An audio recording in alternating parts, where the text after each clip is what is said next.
Hi everybody, welcome to Sports Hut Podcast. Another week where it's just myself and James, and get right on to the first topic of the Scottish League. The first game up was the current Buns against Minisevco. James, what's your feelings on the current Bun Minisevco game? There's a couple of talking points within the game. There were. I am surprised that Gavin's not on this evening. I thought he'd be in a mood of jubilation. I can understand why Bruce and Bob aren't on. Probably their hands are as slippery as McGregor and struggling to control the keys on their laptop. But no, one each. Rangers dominating the game. Hearts go up in the 90th minute and equalise. How the fortunes have turned in terms of Rangers scrappy all last season, grinding out results. This season, they seem to be performing quite well and not doing so well in terms of victories. Usually get the referee to give them a handle. Well, they did yesterday, and I think that's the starting talking point before we go into the goals. Ryan Porteous, 2 weeks ago, your team sending off a flying into a challenge and winning the ball. Drew Aribo gets a yellow card for flying in and hitting somebody's shin. How does that work out? With the studs of his wit, and I really wish I could argue with you and bring another side of this conversation in, but I can't. Well, we can ask our Rangers fans. Bruce, Bob, any comment? Ian? No, they've got no defence for it. So I think no defence. I mean, it's just laughable the fact that Hibs go there, not last week, but the last Premier League game, and main talking point comes out is the Porteous red card, especially 30 minutes into the game while Hibs were on top, and then this comes out the other way. Rangers obviously on top for a fair part of the game, and it was looking through the ball gets played to him. His first touch is a bad one, and his second touch is a tackle. And it's a tackle that he was nowhere near the ball. Studs were up into the shin of the Hearts player. I don't ken any of the Hearts players. And it's a stone wall. I mean, it's endangering a player that I wouldn't be overly surprised if this player to continue after that. And he gets sent off for winning the ball in the cut week before. And it wasn't the only talking point of it. I mean, there was another point where I don't know what Rangers player it was, grabbed another Hearts player by the throat, and Nielsen goes mental, quite rightly. And Nielsen's the one that's sent off. Yeah, it's just what you get at Ibrox.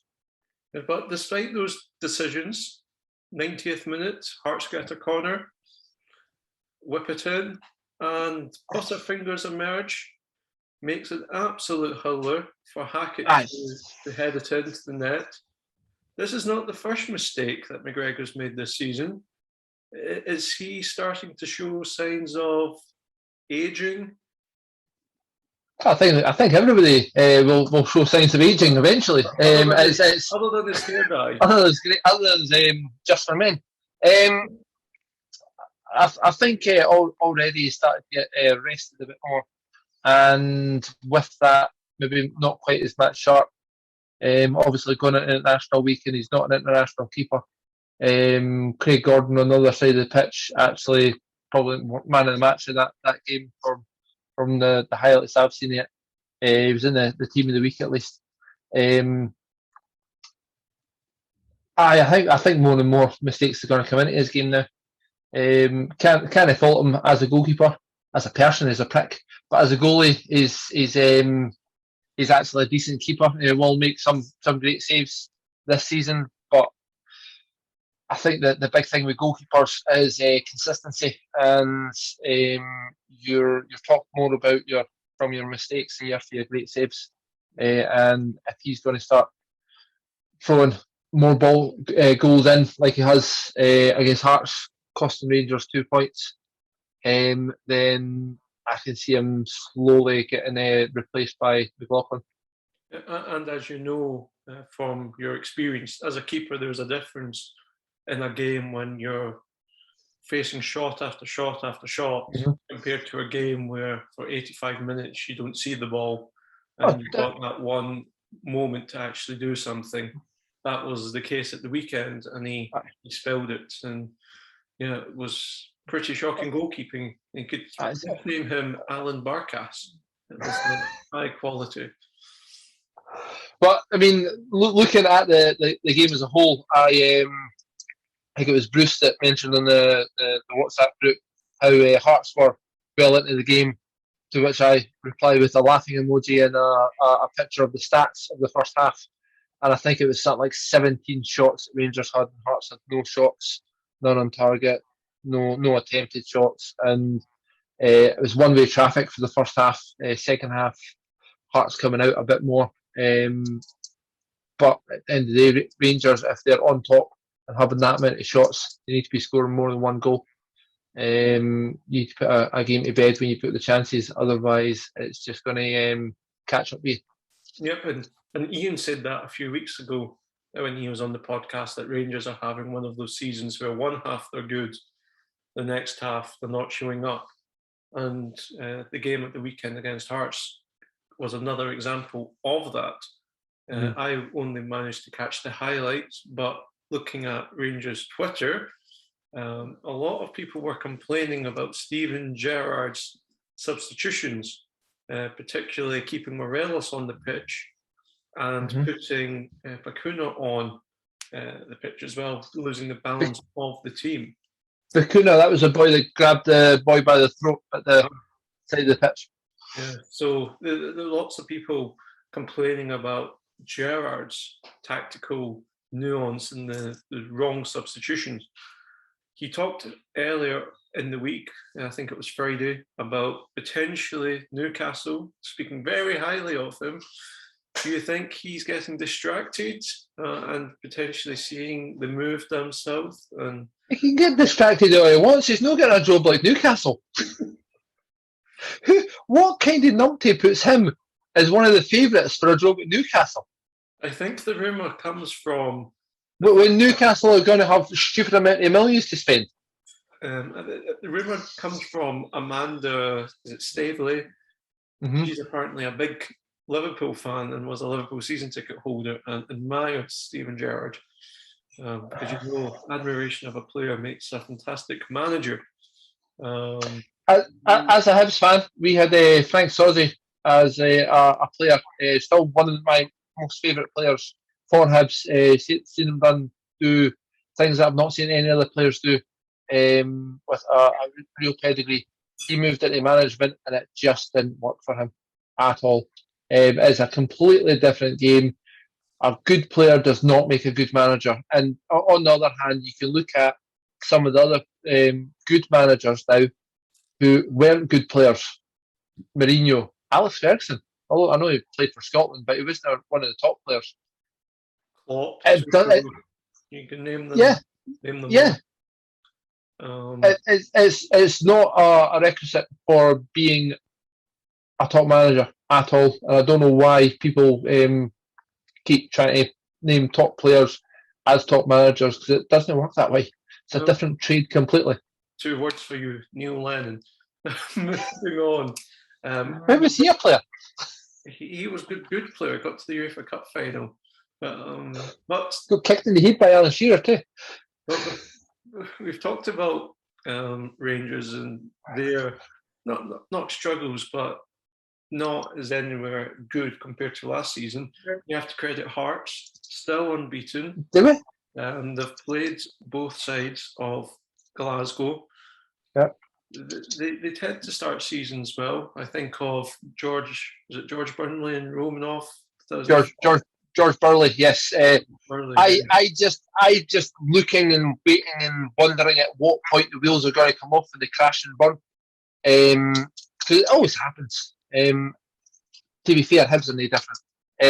And there is always a point where something doesn't happen, or there's a transfer window, or Rangers and Celtic are putting a big bid for one of the best players, or try to unsettle somebody. It's the way Scottish football has been and will go hopefully there's a change in mentality. Obviously, all the Hearts fans who knew everything about football what Robbie Neilson out, and he started the season pretty well, I would say. Pretty well. Undefeated, second in the league for a newly promoted team. Well, let's get this straight. The Hearts fans wanted them out. There was posters and flyers everywhere. Nielsen and Budget. That was what was happening. I mean, they knew how to do football. Yes, I know that. Gavin tried to make the point on the podcast. Yep. I said the expected goals are showing that performances are doing quite well. You should stick with them. Maybe Anne Budge should invite me to replace her. Hearts have a good balance. They're strong at the back. They've got workers in midfield. I don't think they've got enough goal scorers really. I don't know if Boyce is the answer with that. I think they do need to add to their squad to move to the next level, to actually get to a point of consistently challenging Rangers and Celtic. I say Celtic, just challenging Rangers, because Celtic are a little bit further than the table. I'm going to ask you a question before we move on. Yes. A month's time, will Hearts still be undefeated in the league? No. Who are they playing actually this month? You're giving me questions, but I don't actually know who they're. I mean, if they're playing Dundee and Livy and St Johnstone and Aberdeen, possibly. I should probably know these fixtures before I ask you that question. Yeah, you probably should have. Let me get to this quickly, and then we can move on to the other side of Edinburgh. But in the meantime, take your time. Take your time. I'm in no hurry to discuss this. They're playing Dundee at home, St Johnstone away, Aberdeen away, Dundee United at home, Motherwell away, St Mirren at home. St Mirren's the hardest game there. They have every chance of getting results in just about all those games. So are they going to be undefeated by the end of November? No. Okay, moving on to another Edinburgh team who are not undefeated. Hibs, your team, Martin, lost 3-0 home to Dundee United. That's not good enough. No, it's not. I think you can point fingers all over the place, unfortunately. It's good when there's a mistake and you can say, right, we lost because of this. We can sort this and then we can turn a corner and go with it. I don't know if it was because of an international weekend. I watched bits of the game. We've floated the ball. Porteous is obviously out because of his suspension through the tackle that he shouldn't have been red carded from. So we did miss something at the back, but Woods came in, done all right actually. Boyle just back from Australia. I think he's sitting down for the whole plane flight back, but I think he was only back less than a day before he's straight into the first team. There's just something that's just not quite clicking, not quite right. I'd like to blame Hibs completely, but Dundee United actually set up pretty well. It was never a 3-0 game. It was Dundee United probably should have won because Hibs won out of the races. But it was never a 3-0 they should have won by. Dundee United smothered Hibs in certain areas of the pitch, wide especially. Doidge and Murphy trying to get down the line, and every time they were trying to get down there, there's 3 or 4 Dundee United players out there. They had obviously done their homework. They've got players doubled up or are better players. They've got set up right. Anything at the box we want to get in. Boyle actually played well considering he came back to Australia. I think Nisbet, I think he needs to take a wee time on the bench. He didn't really do anything. We have got other strikers. Doidge is still out. It's kind of a bit weird because we've got Doidge and Doig. So Doig is our left back. Doidge is our other striker. Doidge is still out. Could do with him coming back at some point. He's a talent to that'll score goals. But I see Nisbet getting rested at some point because he's just not doing it. But you can't really take much away from Dundee United. Dundee United they beat Rangers this year. They've set up well. They've had a bit of time and homework to do set up for the Hibs game. I think Hibs just sort of expected to show up and win. I think we beat Dundee United 2.5 weeks ago in the cup to go to the semi-final, and we just walked over them. There wasn't an issue. And Dundee United have obviously taken that game, looked at it, and seen where they could improve. But that's not a get off the hook for Hibs. Jack Ross, I like what he says. Sometimes he's right up for changing his mentality. I don't want to lose. I don't want to do this. We're not having a losing mentality. So anything that's anything other than a win, we're in and we're discussing it. It's not acceptable. But when you say the same thing, keep losing, you keep saying the same things when you lose, it kind of starts to lose a bit of its impetus. And is that starting to doubt the credentials of Jack Ross? No, I'd still give him a chance with it. I think it can be difficult to set up a team that's doing extremely well and then realise that other teams then figure out exactly what you're doing. You then have to take time again to refigure out what you're doing and change it again. I think we should have enough depth in squad. We should have enough ability in the team to beat teams like Dundee United. We should have the third best squad in the league, in my opinion. And we shouldn't be losing 3-0 to a team like Dundee United. But I still have faith in Jack Ross and what he's doing and the mentality he's trying to instill. Because I do believe that's what has been wrong with Hibs in seasons gone past. It's been a bit of a soft touch, going and celebrating a 2-2 draw as opposed to going in and kicking doors because you drew 2-2. There has to be a mentality of it's win or nothing. And I'm quite happy to see that. I do believe we have to give credit to Dundee United, though. You've said that already. Tam Courts is performing very well. I think even above the expectations of people who were quite excited by his appointment with the analytical side of the game. It sounds like he's taking that on board with the tactics he's taking to games, beating Rangers, drawing at Parkhead, beating Hibs 3-0 at Easter Road.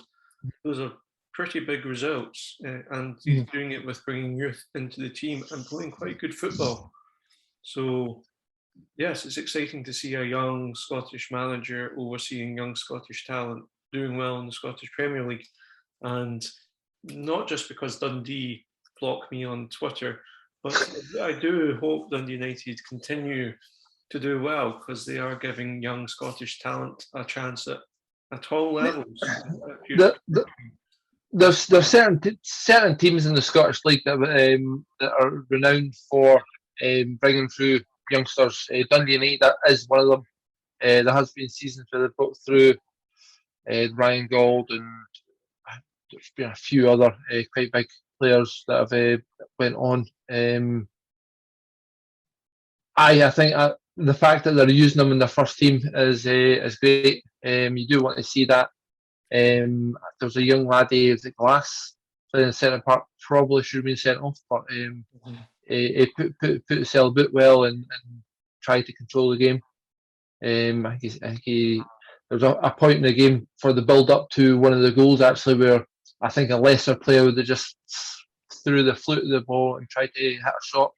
He sort of controlled it, looked about, put the ball back out, recycled it. Balls came back in, they've scored for it. So there's players within the Dundee United squad that are players. Well, there was another game which resulted in the home team getting defeated 3-0. That was St Johnstone v Livingston. Is the shine coming off Callum Davidson? Aye. It's a difficult one. You always have the honeymoon period when a manager first comes in. His honeymoon period lasted a fair while. Won the two cups, played in Europe, playing against Galatasaray, teams like that in Europe. But this season they just haven't done it domestically. They haven't performed anywhere near what they did last season. I know they lost one or two players, but they managed to keep a lot of the players they wanted to keep. And I don't know. I don't know if it just went a bit stale. Again, whether other teams are seeing what he's done and thinking, right, he's changed the system. We know what he's changed it to. Let's figure out how to sort it. And as soon as one team compares to that, a lot of other teams can get on board and see how to stifle them. Yes, I saw the highlights for this game, and I think it would be fair to say that 2 of the 3 goals came from absolute howlers defensively. The third one, O'Halloran and Ambrose ran into each other and gifted the ball to the Livingston player. It was quite funny. I was like, "Oh, Effie." I would have watched the highlights to it, but I think sports scene is pish. At least it's some Scottish football on the TV. It is. Yeah. I wish they'd invest a bit more money in it and actually get people who know what they're talking about, and maybe even show, when they're showing Rangers games, actually show points of the game, like the potential red card that they didn't show. But I think with that, they've always been known for being defensively strong. That's what Callum Davison did. He came in, set up defence, set up his midfield, set up his strike. Any manager comes in, defence first, make sure you're not conceding goals, and then work forward for that. And this season, the defence has been awful. Yeah. Well, another team known for being defensively sound are Livingston. This seems to be a renaissance for Martindale. I'm going to put you on the spot. I don't know the answer to this question. When was the last time Livingston scored 3 goals in an SPFL game?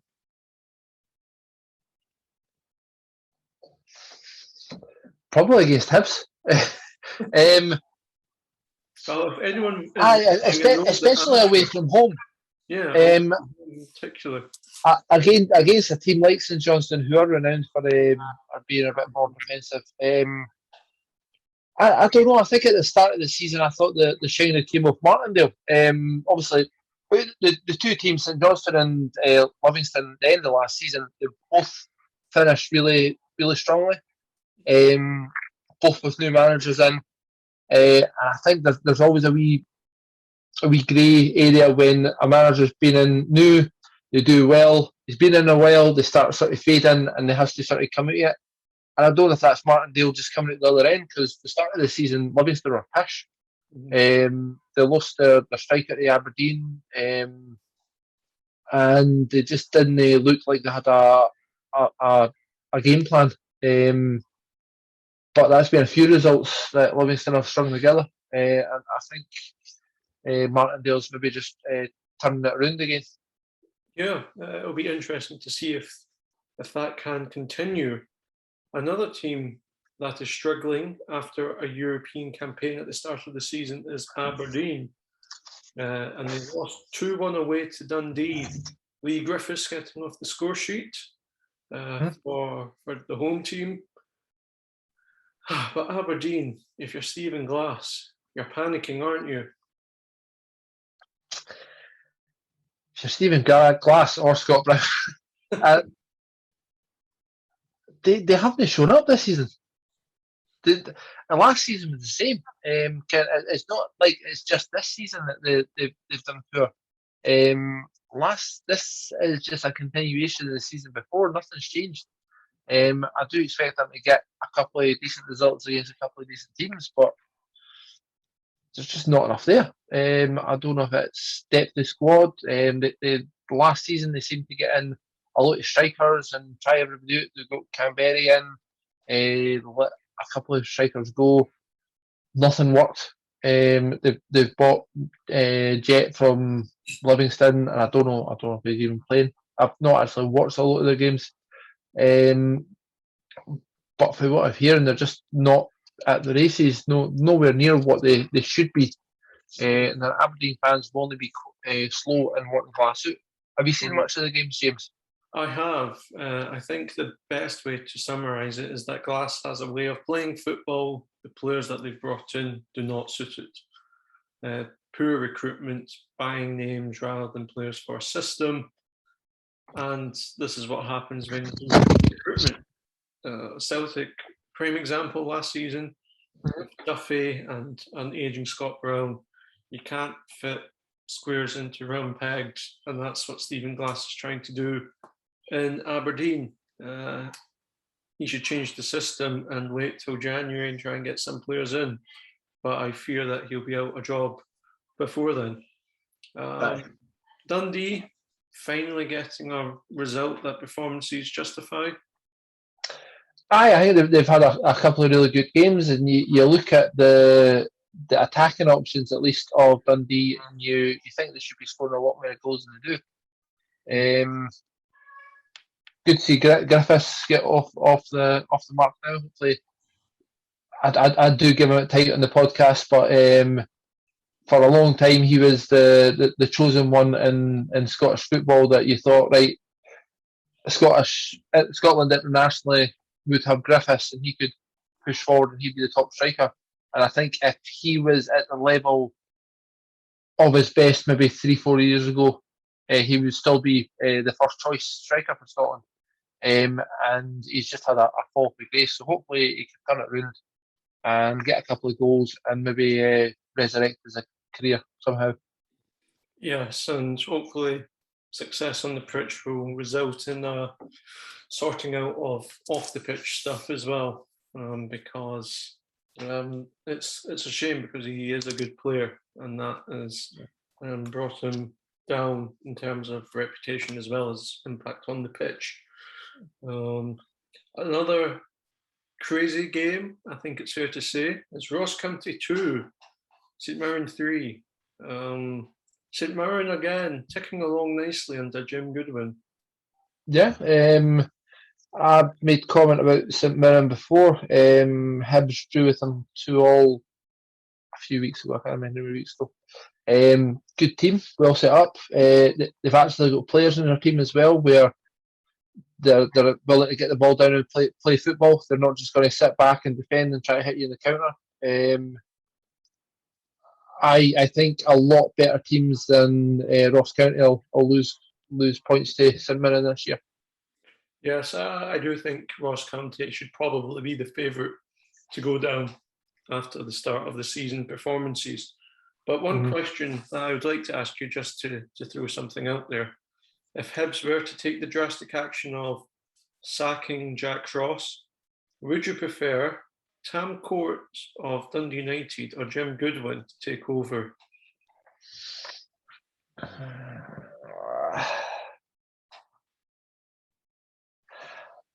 I would probably go with Tam Court.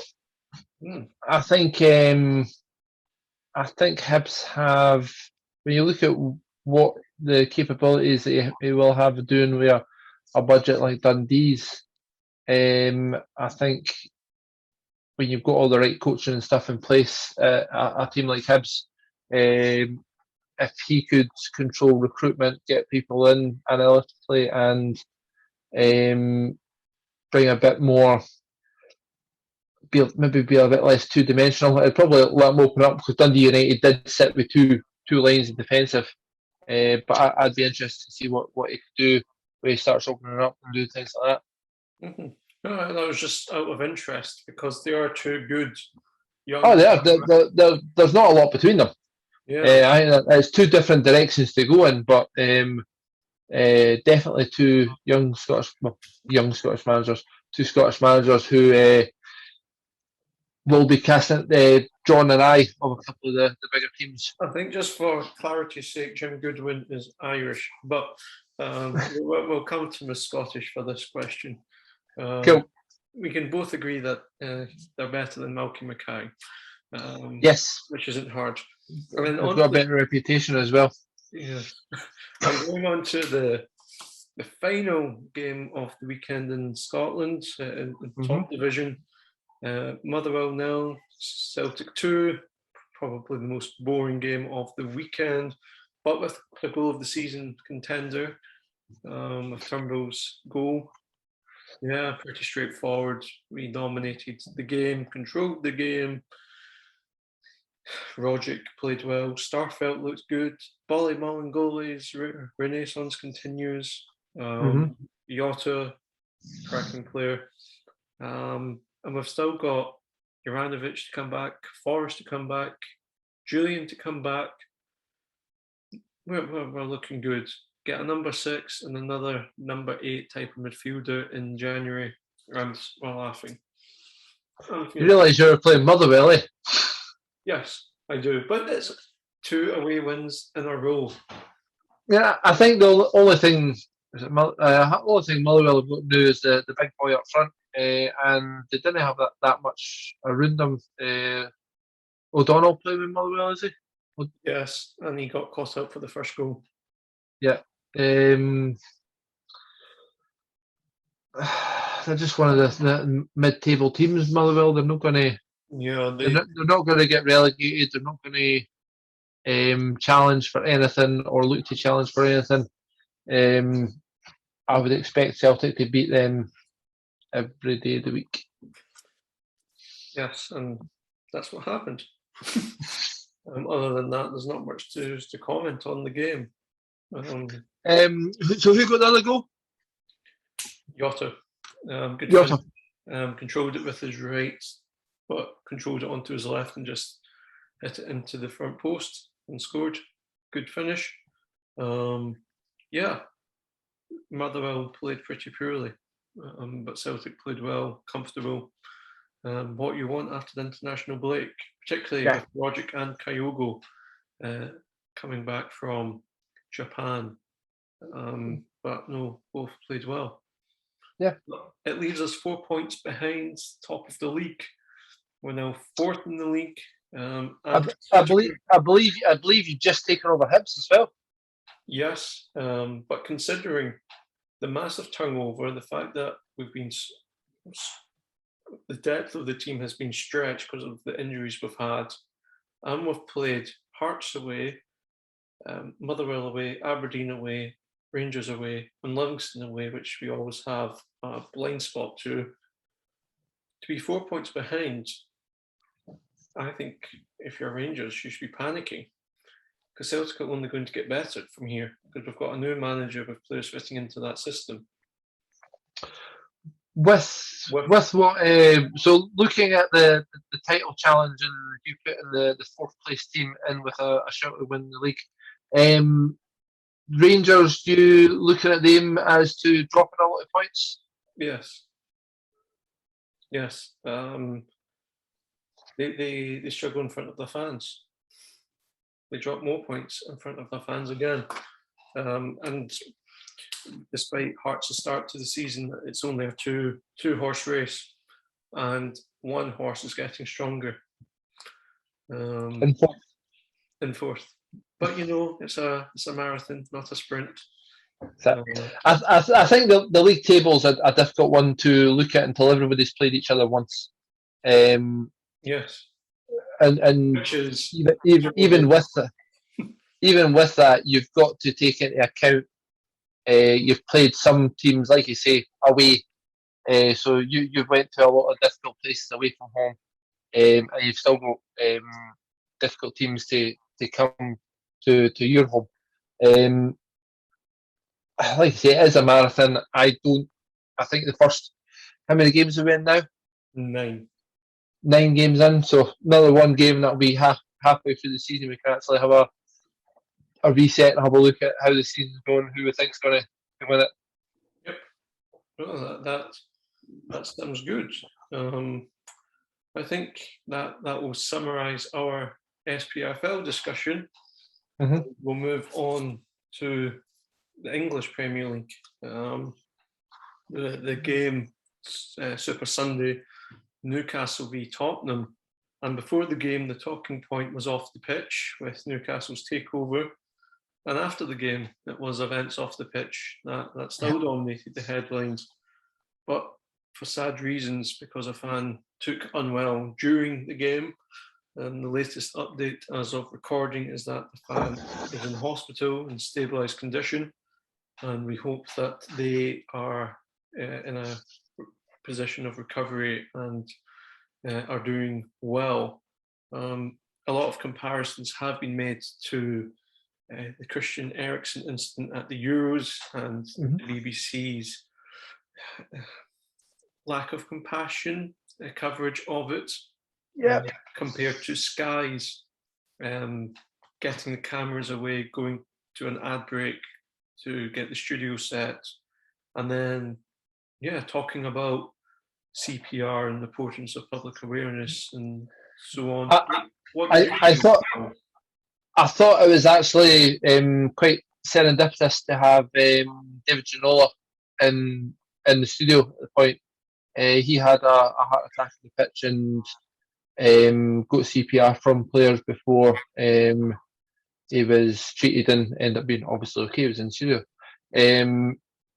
But having him in the studio, he was able to give quite a lot of information. He was able to talk up through everything. I think what Sky did, and I don't think you correct me if I'm wrong, because I think we both watched the Denmark game. I don't think during that the BBC at any point gave anybody information on how to sort it if it did happen. Whereas Sky, they spoke about it, spoke about chest compressions, they spoke about how you deal with it. And what they also did was they pointed everybody in the direction of the FA website where they could go and do a course online for free, which I hope a lot of people take up, because it is a very important thing to learn. First of all, to look at the parallels of what BBC and what Sky did. There wasn't a lot. Sky covered it a lot better.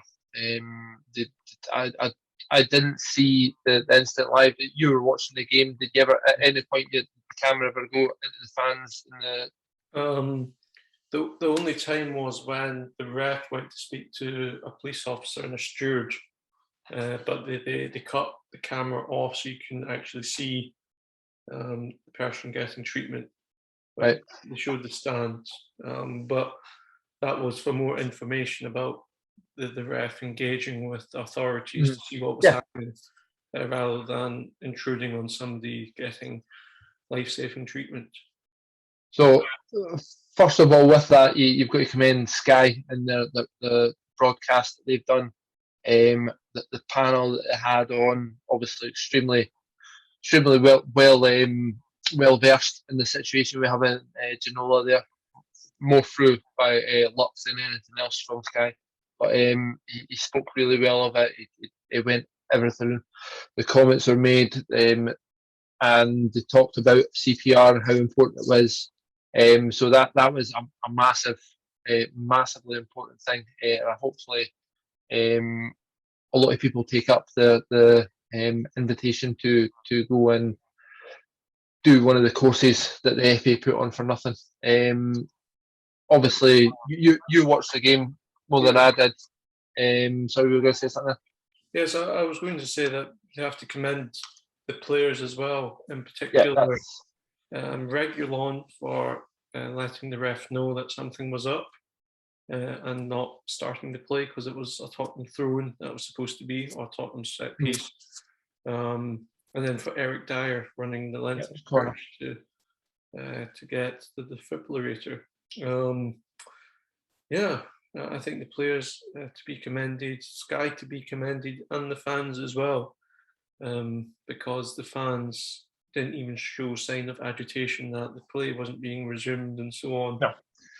Also, I believe the guy was actually getting CPR from one of the fans until the defib and the physios came over.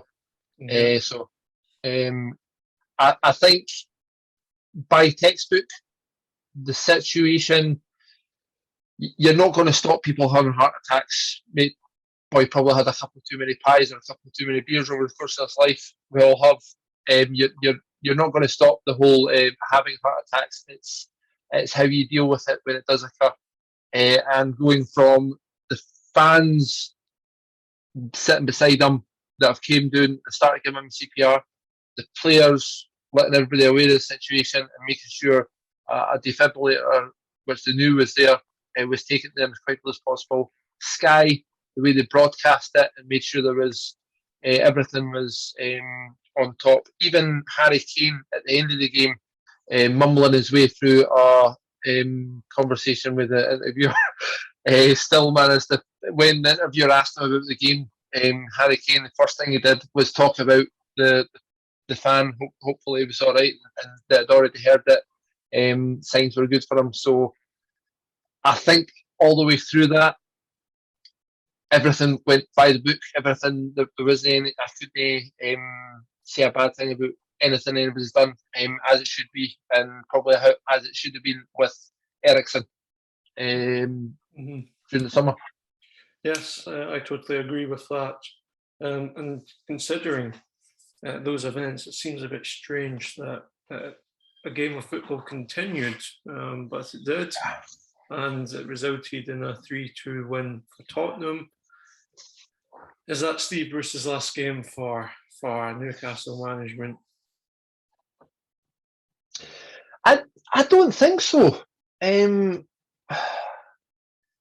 you look at the job that somebody's going to have to do when they come in, I mean, I wouldn't sack Steve Bruce until you've got another manager ready to go in. That's the first point. I think Steve Bruce will be sacked before January, but I think they've got 12 games. I think they heard them say today, 12 games between now and January. 12 games between now and being able to get somebody else, be able to start spending some money to bring players in. What manager is going to go in there and try and change the team to a point, because they're in a relegation dogfight as it is with the players they have and the teams that they're playing against. They are, if the money wasn't there, you'd be talking about them for relegation or thereabouts. Mm-hmm. What manager are you going to go in that's going to short term keep them in a position where they're gaining points for the players they have, and then long term spend a lot of money that you're going to trust to spend a lot of money? I've got an option. Are you going to say Graham Potter? No, I'm not going to say Graham Potter. I'm going to say Nuno Espirito Santo. You're not getting rid of Nuno that quick. Defensive manager, what Newcastle need at the moment. Tight setup. Then Nuno would get his agent from Portugal to get some players in for Newcastle, and with a blank checkbook, it's already prepared. And then that would result. But Nuno's doing so well with Tottenham. Congratulations, he defeated a team ready for relegation. But Harry Kane scored. He's got him scoring. He scored because Newcastle stopped. Newcastle went, we cleared the ball so we can take a 5-second rest, and I think it was Eric Dyer just booted the ball back up, and Kane was the only one who moved. That's not a tactical genius. That is sheer luck. And if Nuno goes to Newcastle, we've got a vacancy at Tottenham, and you know who I'm going to recommend. So I reckon Graham Potter might go to Newcastle. So do I. Which but back to my point, I don't think there's any point in getting rid of Bruce, because Bruce, 1,000 games in charge now. He'll keep them in the league, and I would sack him 3 or 4 games before the transfer window.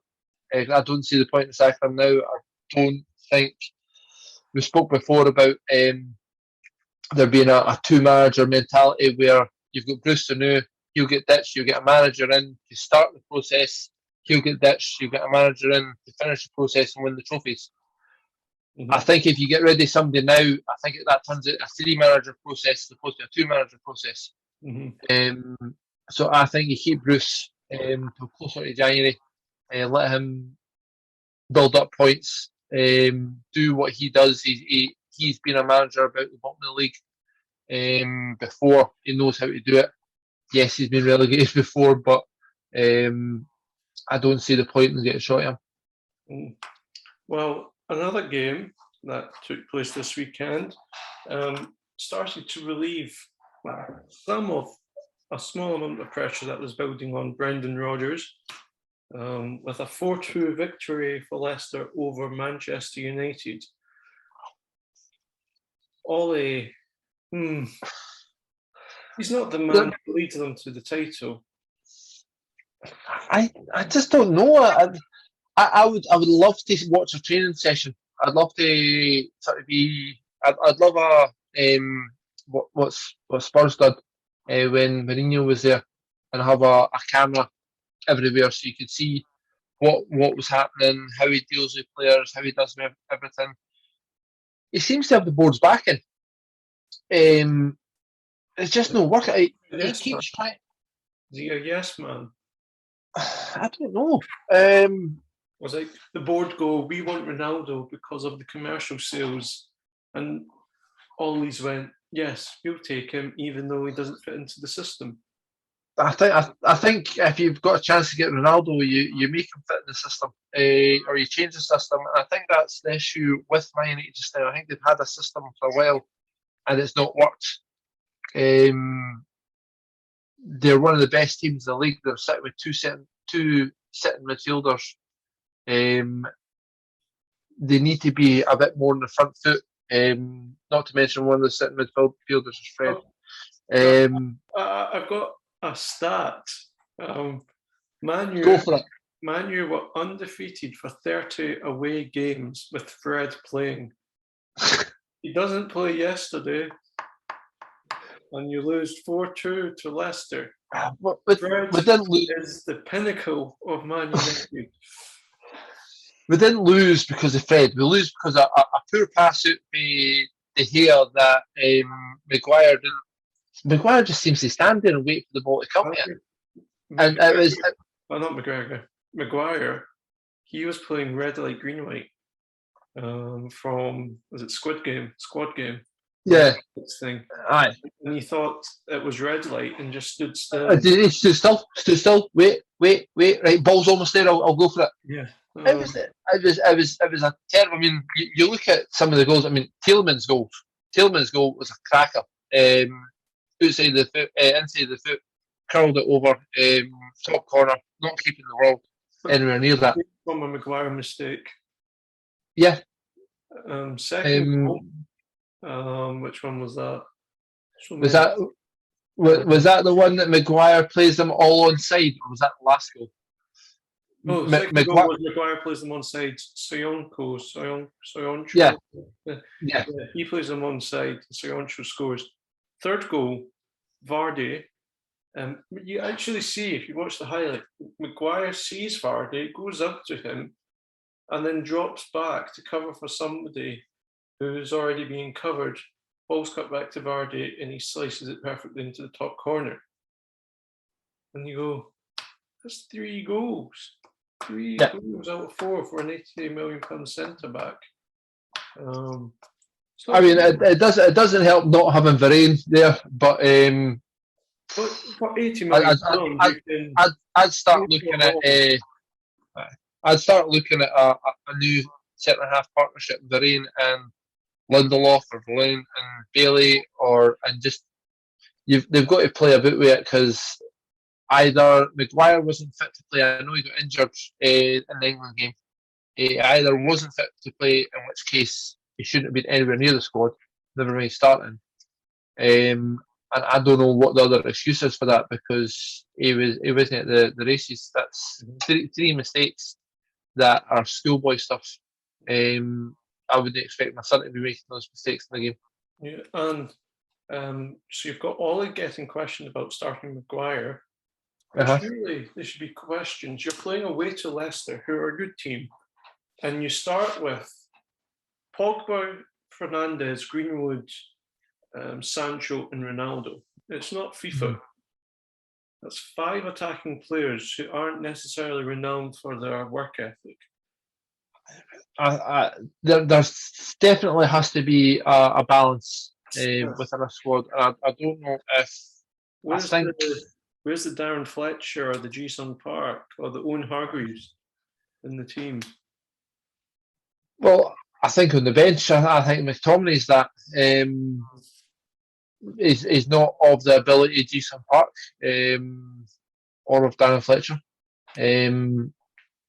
or anybody else that should be of that level.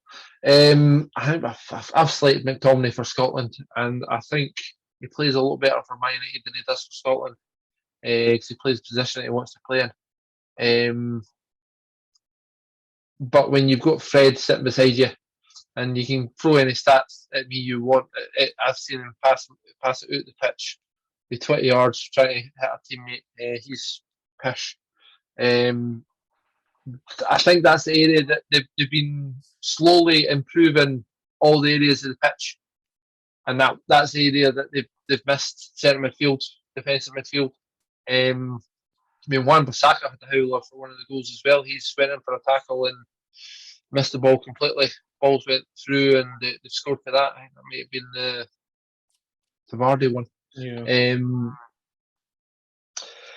He's got a lot to change, and I don't know if he's going to. I mean, I said at the start of the season I fancied Man United to win the league because of the players they brought in. But I did say the area that I felt needed to improve was the sitting midfielder role or a change in formation. He has changed formation. It's just not worked. He's got to find a new system that works. Yes. Well, he either has to fit all his best players in or sit some of the best players out.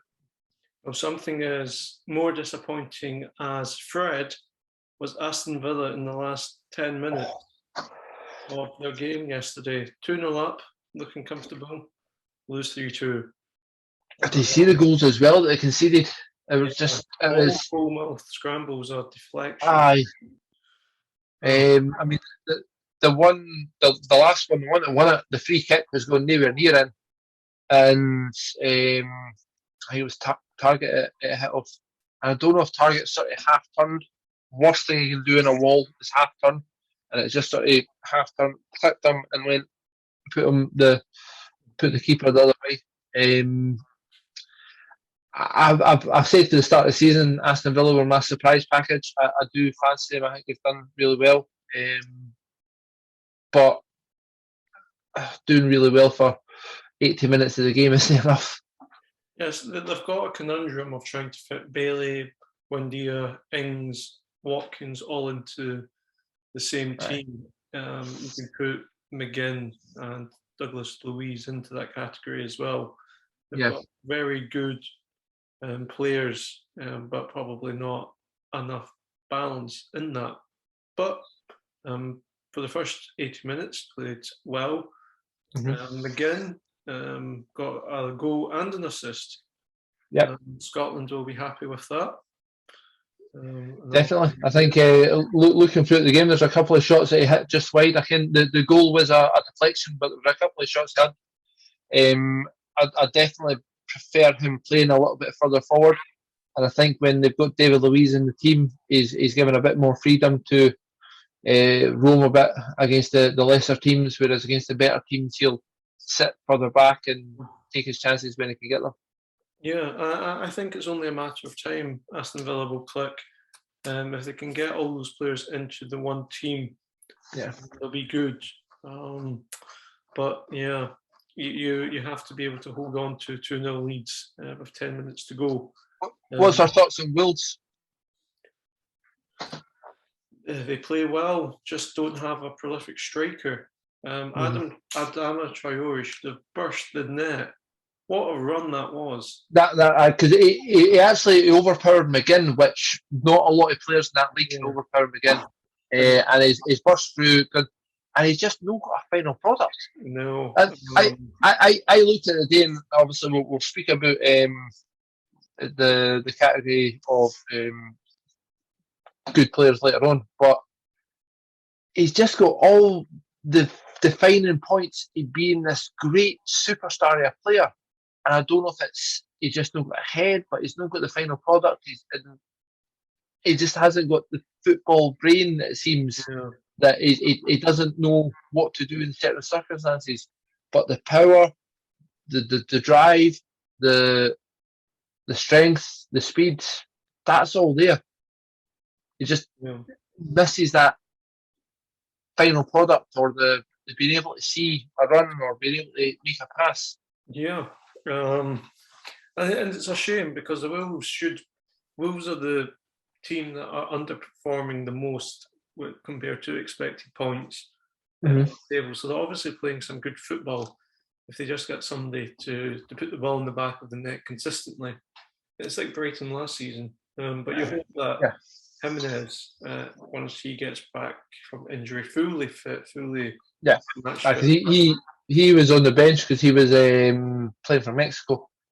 Yes. So if he gets back into a game at the level he was at, then Wolves will be fine and much better to watch than they were last season under Nuno. You said that Aston Villa were your surprise package going into the season. Yep. Mine were Brentford. Another performance that was promising yesterday. Not quite enough to get a point off. Very promising. Not off Chelsea, but that's Liverpool they've took. Arsenal, they won against 2 points off Liverpool. They would have got a point yesterday if it weren't for Edward Mendy, who... Would they have, though? Yes. Well, Edward Mendy's head. Let's just put it like that. I mean, everybody's giving him man of the match and talking about Blue Diors and all that, but all the saves that he made during that game, at least, I'd expect him to make. There wasn't any saves that I thought that. There was one that David De Gea made against Leicester that was fantastic. The fingertips and got to the post. But I look at the game, the Brentford Bendy game. Brentford's finishing just wasn't close enough to the corner or strong enough, and I think it's not an easy fix, but it's you can look at it, see what's wrong, and they can work on it and move forward from it. Yeah, I do think Chelsea centre backs need to get some credit. Christensen and Salah. It's a tough place to go for such an experienced centre back pairing and an experienced centre back, but I thought they played fairly well for the game. Chelsea, you'll be panicking a bit. Yes, you're top of the league, but you're not playing well. Lukaku's struggling. Werner's struggling. Lukaku was shocking. I mean, I seem to remember there was another podcaster on saying how good Lukaku was. But Gavin, in the world and all that. The league. Best striker. No one. The goal that Chelsea scored was through Lukaku not being able to control the ball, and it came out to Chilwell, and he's smacked it in the top corner. And there's 3 or 4 occasions that Lukaku's just not go under or just not been able to do anything with it, and they just looked a frustrated figure up front. Yes. Yeah, it's a bit strange. It's a few games in a row. He and Ronaldo haven't scored, so we be interested to see how that plays out during the season, because I think people are expecting them to be the two top goal scorers for me. I thought at the start of the season. The other games in England were quick roundup, where Man City 2 Burnley 0, goals from Bernardo Silva and Kevin De Bruyne. Southampton 1, Leeds 0. Chelsea Lee Breuer scored the goal in that game. Norwich 0, Brighton 0. Graham Potter masterclass, winning on XG again. Norwich actually had a lot of chances and just couldn't score. Goal line clearance from Shane Duffy as well. Coming in. Where was that last year? He looks a different player. Does. Today's game was Everton 0, West Ham 1. Can't remember who scored that goal, but that was a deserved win. Was the Antonio anyway? I wanted him to get his goals on my fantasy team. But the game yesterday morning, first game in England at the weekend, was Watford 0, Liverpool 5. Claudio Ranieri back in the hot seat. And the way that the Watford management does it, he'll probably be out by tomorrow. Day after, at least. Yes. I think the standout moment from that game was the goal from Salah. Quite incredible. Was it better than the goal against Man City? Possibly. It's difficult. I mean, you look through the whole game with Watford and Liverpool and the defensive errors all over the place. And there was a few defensive errors just in Salah's goal. Considering there was a point, I think there was 5 Watford players between Salah and the goal. And I think it's one of the things, if Messi had scored it or if Neymar had scored it, that everybody would be on tenterhooks of best player in the world, always the best they've ever been, just doing what they do. And I think Salah's sort of starting to come into that category where it's Salah, this is what he does. But the defensive side, it was shocking. Players diving into tackles and out the way, and obviously fear of taking the ball, taking the man as opposed to taking the ball. Mm-hmm. And if Ben Foster did more time at training than he did flogging, he might have actually saved the shot. But you leave the cycling goalkeeper alone. But no, I think if you look at it from a fresh pair of eyes, you go with the Watford goal. Was a better goal to watch, but I think the better goal is Man City, just because of the caliber of players that he was up against and made to look. Yeah, I'd agree with that. Whereas he made ordinary players look poor at the weekend. Mm-hmm. But you talked about best player in the world, and that was a lot of contention after that game, and after the Man City game, that Salah is currently the best player in the world. Is he though? It's a tough one. You have to sort of compare him with other leagues and other strikers. But he's not the runaway top goal scorer in the Premier League either. I mean, Vardy's got the same amount of goals as he has. Yes. I was going to say it's quite easy. No, he's not the best player in the world. And I say that thinking he is a wonderful player, and I've captained him, I think, in every fantasy football game this. Well, funnily enough, my fantasy football team, I've just sold Fernandes and bought Salah. What's happened? I know. My team was based around Fernandes, and now I've got short him and bought Salah. And that does say a lot about what I sort of what I see in him and what I think he's done. The Fantasy Football Advisory Council are putting their hands on their heads thinking it's Man U v Liverpool next week. Fernandes is going to score the winning goal. Well, I've still got Ronaldo in there. Ronaldo will still throw Van Dijk about the place. But you've got to look, best player in the world on form. There's so many different areas to go into that. I mean, there was a big hullabaloo about Mendy, the goalkeeper, being mentioned in the Ballon d'Or that he wasn't mentioned in. Messi and Ronaldo, now that Messi's in a lower stage league, the sixth biggest league, I can't include anybody in the sixth biggest league in a best player in the world category. So that's Neymar, Messi and Mbappe out the door, because you can't be the best player in the world unless you're in one of the top leagues. Unless you're Kyogo Furuyashi. Look at that. That's yeah. He's managed to get himself into the top goal scorer in Scotland as well now. I think Nisbet and Boyle are just behind him. But you've got to look at what leagues you're actually looking at for this. So you can only look at the top 4 or 5 leagues in the world, because anything less than that, and you're talking about Salah, Walton, and Watford players every week. So you can't sort of depict that.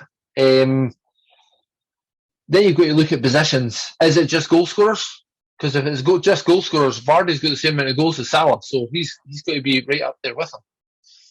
I mean, Pogba's got more assists than anybody else in the league this year. I think he's got 7. The second most is 4. I'm not going to put him as the best player in the world, even though he's obviously produced that. Lewandowski, can he argue with his credentials? I mean, what are the names that you're thinking? I'm thinking Haaland's up there. Yep. Kimmich.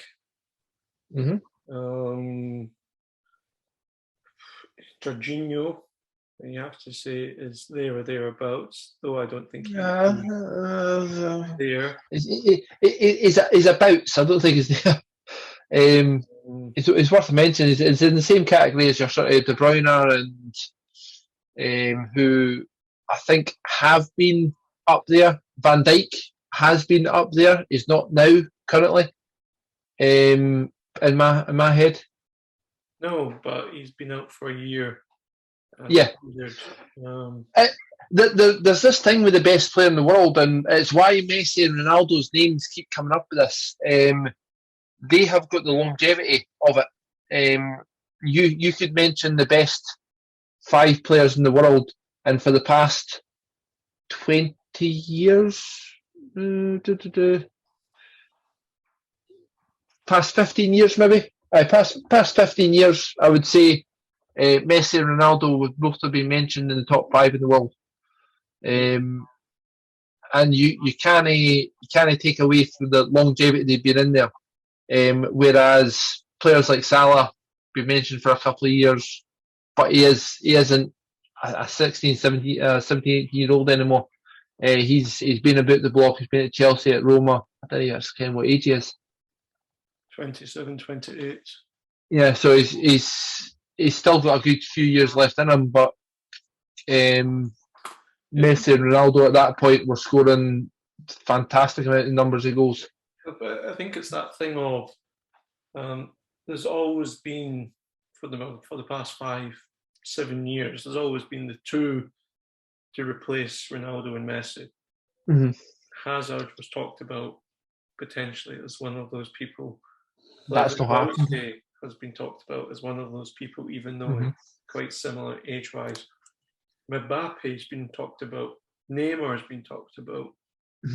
None of them have ever reached that level. No. Haaland's the same. Same. But do we just have to admit that you're never going to see Messi and Ronaldo again? They're two freaks of nature in terms of being that good at football.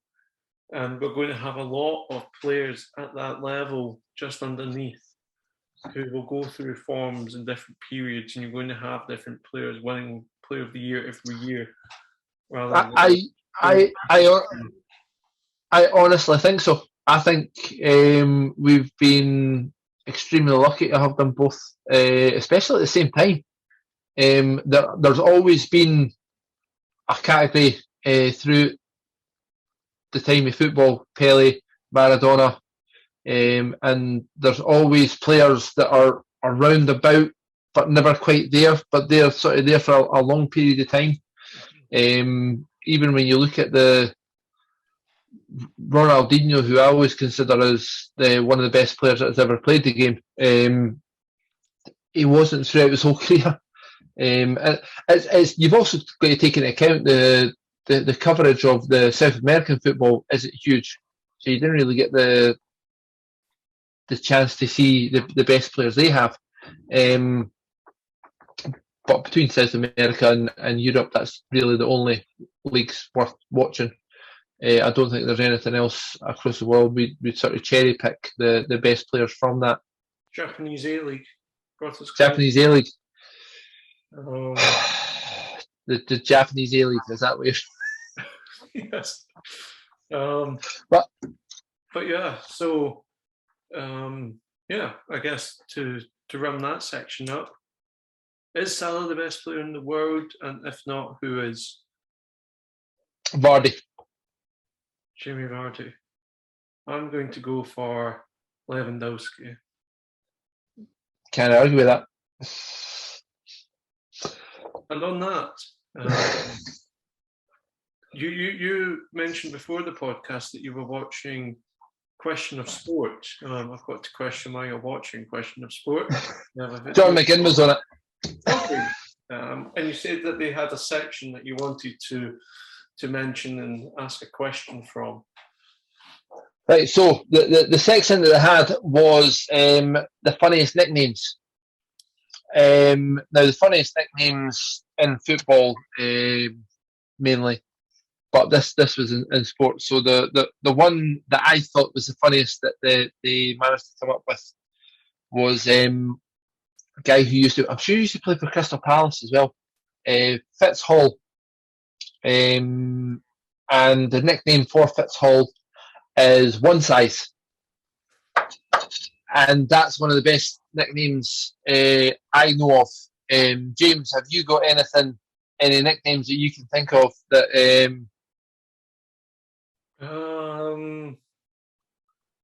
I remember Harry Maguire. We talked about him. His nickname was Slabhead, which pretty descriptive. I don't think a compliment. No. But descriptive of his footballing ability.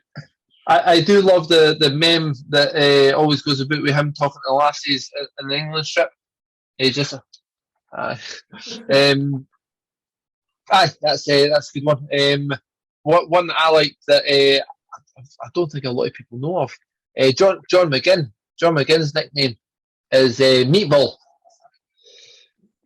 because his head looks like a meatball.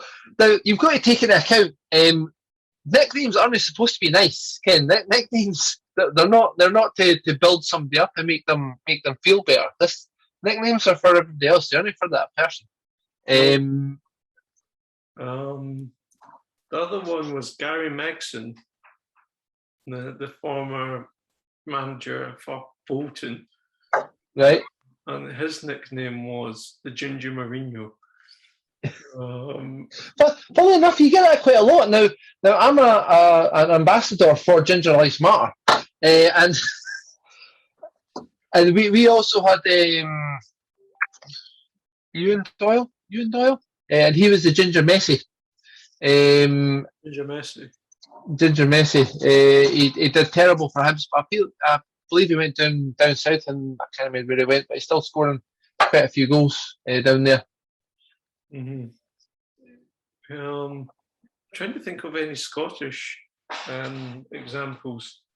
Oh, Shagger! It's going to be Shagger, and everybody knows who you're talking about. It's Alan McGregor, the old slippery mittens goalkeeper.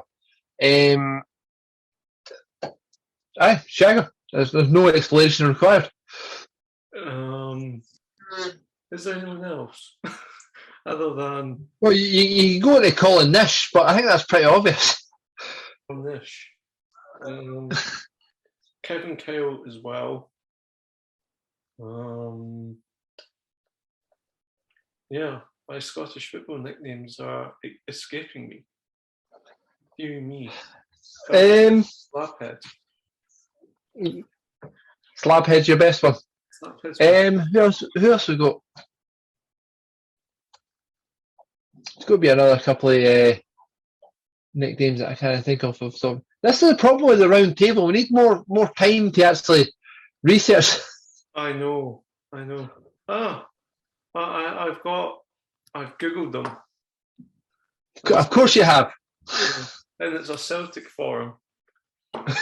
Somebody's gave what's the nicknames for players? Fraser Foster, the Great Wall, which makes sense. Lee Griffiths, either Tea Cake or the Thumb. The Thumb. I remember the Hearts fans used to call him the Thumb. Still at Hibs. Borich, the Holy Goalie. Larson, King of Kings. Hartsoon, Big Bang. Nobody called him that. I called him that. All right, King of Kings. Paddy McCourt, the Derry Pelly. Yeah. Gary Caldwell, Heed. Heed. I remember. I remember one. A Hibs player, Martin Boyle, called the Squirrel. Squirrel. Ron's very small. The Squirrel. Jonathan Gold, the former goalkeeper, his nickname was "Always Believe in Your Soul." Gold!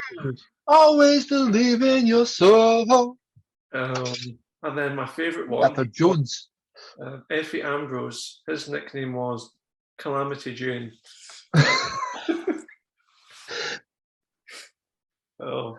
I can understand why, especially after his defending for St Johnstone. Running into O'Halloran, who's his teammate, not the opposition striker. Unless you've got other nicknames, I think that's it for this week. No, I've refrained from Googling, so these are all from memory, and I kind of think any other ones. You got the thumb. There's got to be that got me balling. Can't think of anything. So you're upholding the spirit of the game. I cheated by using Google. Yeah. Well, if that's it, let us know in the comments your favourite nickname for a player in football. Who is the best player in the world? Is it Mo Salah? Was that Steve Bruce's last game as Newcastle manager? Yes, so Nuno can go for Potter to come to Tottenham. Nuno is a great manager, and you'll respect him when he wins you a trophy in 10 years. Well, it's Tottenham we're talking about. And then for the Scottish football coverage, it is time catching up on McGregor. Are Celtic starting to gain momentum? Is there a proper title race on? And who is the man to replace Jack Ross in a situation which isn't going to happen? Let us know these thoughts, and if you enjoyed listening to the podcast, make sure to subscribe on your. Thank you for making that pouring noise, which the microphone picked up. At least it was. You're welcome. This week. We took your feedback on board, Ian. It's almost if you think people actually get this far in the podcast. Ian does. We're speaking to you, Ian. Hi, Ian. Hi. But yeah, so it is time catching up on McGregor. Is there a genuine title race? With Celtic getting form, when will Hearts lose their game? Who is going to replace Jack Ross when he inevitably gets sacked by Hibs at some point in the far distant future? But also, if you actually get this far on the podcast, just comment hi, just so we know that anybody listens to this bit. Yes. Give a thumbs up or thumbs down to the podcast if you reach this far. No thumbs down. Thumbs up. Didn't even do that as an option. Okay. Martin wants to take democracy away. Put a thumbs up if you make it to this far in the podcast. And Ian, please let us know your thoughts. Anyone else is welcome to do so as well in the comment section. Make sure to subscribe. Follow us on Twitter. We gained about 20 followers this week. I don't know why, but we did. We're on a roll. Momentum is with us. And then like us on Facebook, where I don't think we made any likes. But nobody's made it this far, so I'm not giving bad marketing technique. And on that bombshell, I think it's time to say thanks for listening. Sports Podcast.